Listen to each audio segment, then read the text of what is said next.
Début décembre à Alger, précisément les 4 et 5 décembre, François Hollande a reconnu hier, via un communiqué, que la République reconnaît avec lucidité la sanglante répression qui, le 17 octobre 1961, a coûté la vie à des Algériens qui manifestaient pour le droit à l'indépendance. C'est la première fois qu'un chef de l'État admet officiellement la responsabilité du pays.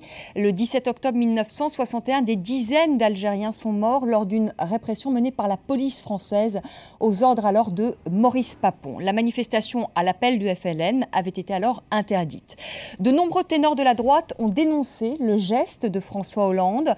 L'ancien Premier ministre François Fillon dit en avoir assez que la France se découvre tous les 15 jours, dit-il, une nouvelle responsabilité, une nouvelle culpabilité. François Hollande a-t-il eu raison de reconnaître ce massacre? Est-il allé assez loin, le chef de l'État français?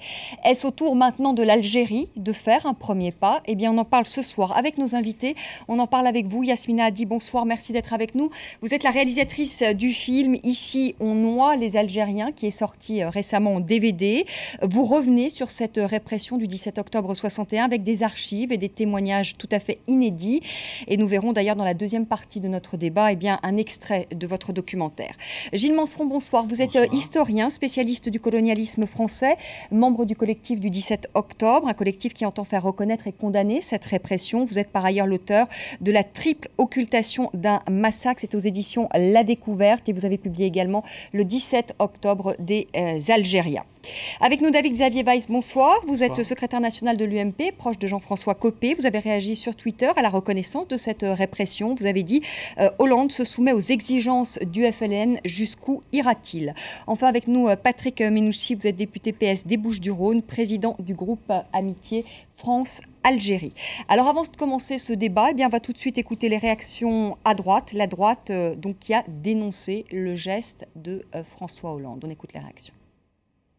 Moi, j'en ai assez que tous les 15 jours, la France se découvre une nouvelle responsabilité, mette en avant sa culpabilité permanente. On est déjà dans un pays qui est en dépression nerveuse quasi permanente.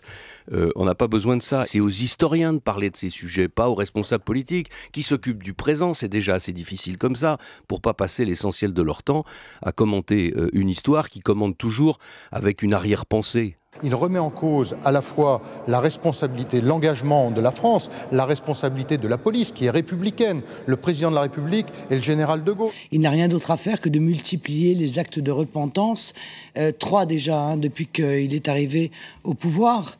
Je ne crois pas que ce soit ça que les Français attendent de lui, d'autant qu'il a mal choisi en l'occurrence son événement, puisque, comme vous le savez, des rapports très sérieux ont été rendus qui démontrent que ce massacre, soi-disant, de 300 personnes jetées à Seine, de 2300 blessés, est juste un bobard. Patrick Mennoussi, qu'est-ce que vous répondez à François Fillon lorsqu'il dit « J'en ai assez que la France, tous les 15 jours, se découvre une nouvelle responsabilité, une nouvelle culpabilité ». Je comprends que François Fillon soit en campagne électorale à l'intérieur de l'UMP. J'ai vu les déclarations de Jacob, il les fait pour Copé. On voit comment ces déclarations ressemblent à celles du Front National. Je trouve que c'est une erreur. Nous avons besoin d'un pays apaisé. Nous avons besoin d'un pays qui regarde la réalité de ce qu'il est. Il faut être capable de célébrer la République, sa grandeur. Et la grandeur de la République, justement, et c'est ce qu'a fait François Hollande, c'est aussi de regarder ses obscurités.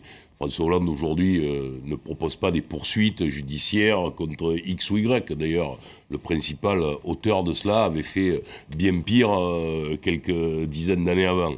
Il ne dit d'ailleurs même pas qui a commis cette répression. Il dit que c'est la France qui l'a commis, et c'est la réalité. Et alors, aujourd'hui, j'entends qu'on nous dit « mais le général de Gaulle était au pouvoir ». Oui, le général de Gaulle était au pouvoir, et tout ce qu'a fait le général de Gaulle est-il parfait? Il n'y a pas d'icône. Nous avions un préfet, Maurice Papon, qui a certainement... Et M. Manseron pourra le dire mieux que moi, peut-être outrepasser en réalité les volontés du pouvoir politique. Je crois que c'est la réalité. Et je crois qu'il est bon aujourd'hui que le président de la République le dise. En même temps, moi je ne me cache pas non plus. Moi je suis pour que les relations avec la France et l'Algérie soient apaisée, parce que nous avons besoin de l'Algérie, et l'Algérie a besoin de nous. Et nous sommes dans une situation à la fois économique, mais aussi du point de vue de l'immigration, du point de vue également de la sécurité. Regardez ce qui se passe au Mali, qui est à la porte de l'Algérie. Nous avons besoin de collaborer. C'est de la réelle politique aussi. Oui, c'est du geste. Mais écoutez, vous savez, la politique, la politique, quand à la fois elle peut dire la vérité et servir au présent, c'est là où M. Fillon, d'ailleurs, c'est là où d'ailleurs M. Fillon fait une erreur, c'est que ce n'est pas de la repentance. Il dit la vérité sur ce qui s'est passé, et en même temps, ça aura un rôle dans la façon dont nous abordons notre relation à l'Algérie. Et l'Algérie aussi doit faire des efforts. Mais vous savez, il y a d'autres sujets qu'on peut aborder. Jacques Chirac a reconnu les massacres de Sétif, les massacres de Kerbala. Enfin, en tout cas, notre ambassadeur là-bas l'a fait, et c'était sous sa responsabilité. Il y a encore du travail à faire là-dedans. Et il faut aussi que les Algériens acceptent un certain nombre de choses. Moi, je crois qu'on doit être dans une société sereine et apaisée, et il n'y a que la vérité qui fait l'apaisement. David Xavier, je vais vous donner la parole, mais je voudrais avant cela qu'on écoute ce témoignage d'une manifestante du 17 octobre 61. Elle raconte, c'est un extrait du reporter de France 24, Algérien de France 1954-1962, un reporter signé Florence Gaillard et Karima Kiki.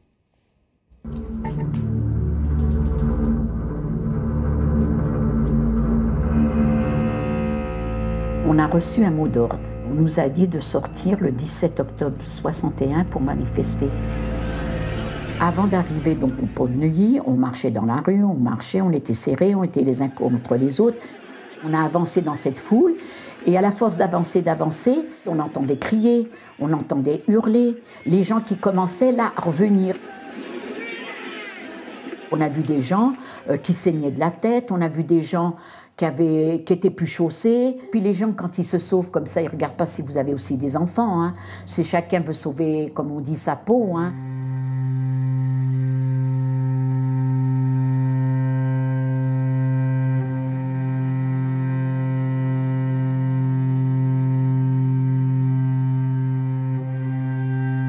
Qu'est-ce qui s'est passé ensuite ?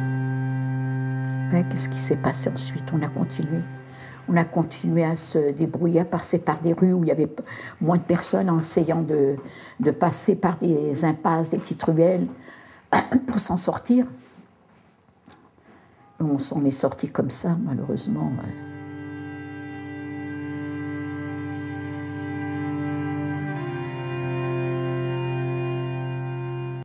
David Xavier Weiss, pourquoi vous n'êtes pas d'accord pour cette reconnaissance? Est-ce que finalement, ce n'est pas quand même la moindre des choses, quand même, entre 20 et 200 personnes qui ont été tuées par les forces de police françaises, de reconnaître ce massacre 51 ans après? C'est une question de repentance. On a l'impression qu'à défaut d'avoir une vision d'avenir, François Hollande regarde dans le rétroviseur en permanence. Et à défaut d'avoir une politique internationale convaincante à l'ONU, au niveau européen, puisque Mme Merkel reconnaît qu'il y a encore beaucoup de travail à fournir de la part de M. Hollande sur les questions européennes, on a l'impression qu'il a envie de se faire applaudir quand il arrivera à Alger. Mais il engage la voix de la France, il engage l'image de la France dans un simple communiqué qui, pour certains, ne va pas assez loin et qui, pour d'autres, a dépassé certaines limites. Je crois qu'il y a aussi un problème de réciprocité. On en reparlera, je crois, dans la deuxième partie, mais si la France doit reconnaître ce qui s'est passé, et elle l'a fait, je veux dire, il n'y a jamais eu de négation sur les événements d'octobre 61. Ça n'a jamais été dit, en tout cas officiellement, par un chef d'État, une reconnaissance. Il ne va pas reconnaître tous les faits. Quand vous dites la France, M. Veil, je m'excuse, la France, dites les historiens français, dites les cinéastes français, mais ne dites pas l'État français, c'est la première fois. Mais c'est dans les livres d'histoire. Écoutez, oui, mais c'est la première fois. Et les livres d'histoire sont quand même approuvés par le ministre de l'Éducation nationale. C'est la première fois, monsieur, que le président de la République, c'est-à-dire la plus haute autorité la France a reconnu de la notre guerre pays. d'Algérie. Enfin, moi je voudrais quand même signaler que pendant très longtemps, on a parlé d'événements d'Algérie. Ce n'est qu'en 1999, avec M. Jospin, qu'on a parlé de guerre d'Algérie. Donc, c'est pas tout à fait la même chose. Il faut remettre un peu les choses dans le contexte. Je pense que ces 10 dernières années, on a été dans l'affrontement. On a affronté les mémoires, affronté les religions. On a eu des cas quand même assez terribles. On a eu la loi du 23 février 2005 pour le rôle positif de la colonisation en Afrique du Nord. On a eu aussi M. Lionel Lucas qui a monté une fronde contre un film de fiction qui s'appelait Hors la loi. que j'ai financé. Et donc, qui a essayé d'empêcher des financements. Avec Gilles Manseron et d'autres historiens, on a fait une tribune dans Le Monde à ce sujet-là, où il a mis des pressions sur France Télévisions, il a mis des pressions auprès du CNC pour pas que le film soit financé. Donc il y a un moment donné où moi je pense qu'il faut arrêter l'affrontement, qu'il faut arrêter d'opposer les mémoires. Il y a des mémoires plurielles, et que voilà, ça a été un grand geste, et l'histoire, elle est en marche. Ça va travailler, ça va se faire. Je vous rassure, les manuels scolaires commencent à parler. J'attends que le FLN reconnaisse tous les morts qu'il y a eu en Algérie et qu'il y a eu en France aussi. Parce qu'il faut remettre, vous parlez de contexte, il faut remettre aussi dans le contexte les événements d'octobre 61. C'était pendant des semaines et des semaines, il y a eu des attentats contre les commissariats de police qui étaient barricadés. Tout à fait. Il y a eu des officiers de police qui ont été blessés, tués. Et ça, on n'en parle pas. Ça, il n'y a pas eu d'excuses de la part du FLN. J'attends les excuses de l'Algérie là-dessus. L'Algérie doit bouger sur ce point. Mais je vous pose une question. Mais je vous pose une question, monsieur Weiss. C'est pas une histoire de se mettre à Vous ne pensez pas que nous, la France, nous, la République française, avec la longueur de notre histoire, la profondeur de nos valeurs, on n'est pas plus à même que les Algériens de faire ce geste ? Vous pensez qu'il faut attendre des autres cela, alors que nous les avons colonisés, pendant 130 ans? Mais c'est à nous à le faire, c'est notre grandeur. Et je vais vous dire aujourd'hui, nous sommes plus grands que ceux qui en Algérie cachent la vérité. Vous et moi.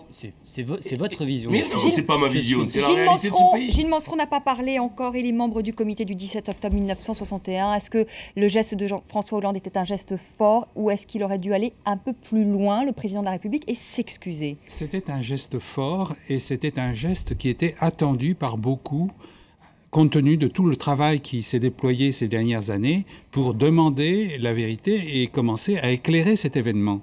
J'aimerais bien que les historiens aient un peu la parole et que ça ne donne pas une sorte de conflit entre hommes politiques, entre personnalités, entre forces politiques, qui soit un petit peu le prétexte à d'autres enjeux. Parce que cette question coloniale, elle est grave, elle a vraiment pesé sur notre passé, et l'ensemble des forces politiques ont été peu ou prou mêlées à cette période de notre histoire. C'est donc, à mon avis, pas un problème d'un conflit droite-gauche.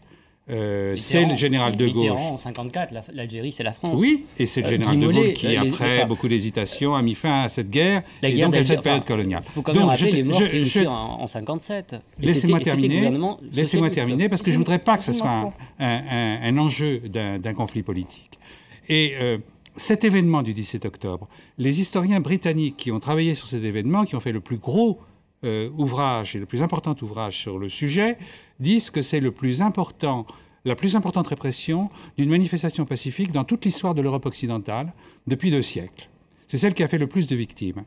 Et ils pointent par exemple le fait que si on regarde les victimes de la répression de Tiananmen en Chine, il y en avait moins que la fourchette estimée des morts du 17 octobre 61.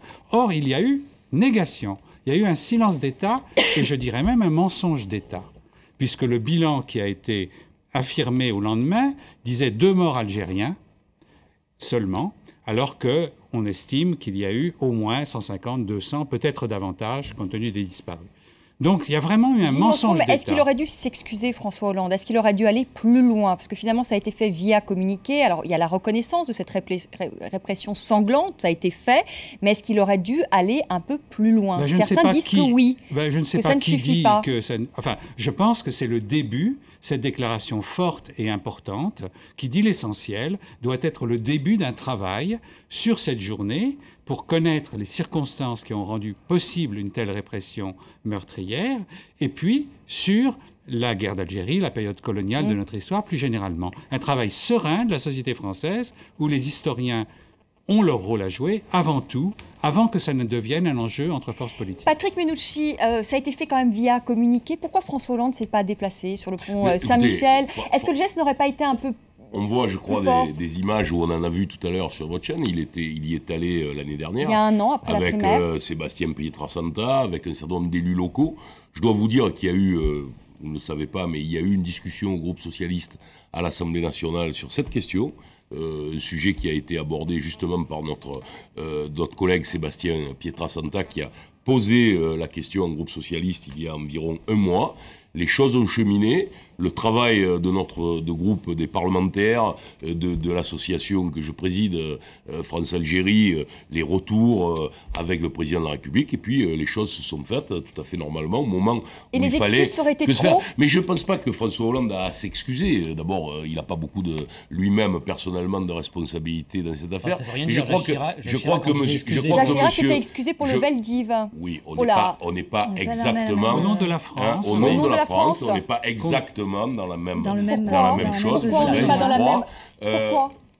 Parce que nous avons... Alors, écoutez, je pense que si on fait la différence entre la Shoah et cela, je crois qu'il faut être sérieux. La Shoah, c'est une organisation pour détruire les Juifs d'Europe, enfin le peuple juif, qui est mis en place, organisé. Et puis il se trouve qu'il y a un État Vichy qui contribue, qui prête la main à cela. Là, c'est pas du tout la situation.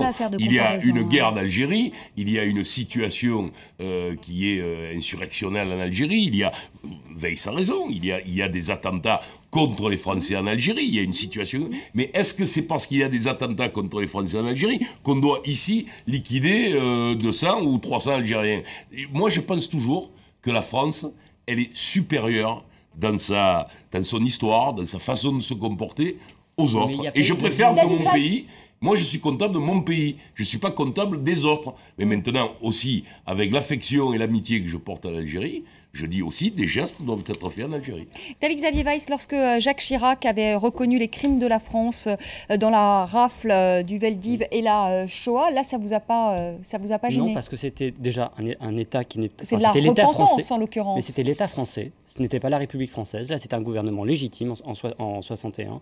C'était le général de Gaulle. Parce qu'il est légitime qu'il a le droit de tuer des gens. Hein. Mais ce n'était pas une intention particulière. Il n'y avait pas d'intention d'aller massacrer des Algériens. Non, la vérité, c'est que François Hollande est très précis. Que là, il ne cite pas le général de Gaulle, il ne donne pas le bout de l'ordre. En 40, c'est quand même l'État français qui collabore à un projet d'extermination. C'est aux historiens à le faire. Il me semble que c'est avant tout, effectivement, aux historiens de dire ce qu'ils peuvent conclure des faits par rapport aux archives qu'ils ont examinées et aux documents qu'ils ont consultés. Oui, mais le Parti socialiste essaye de récupérer cette... Non.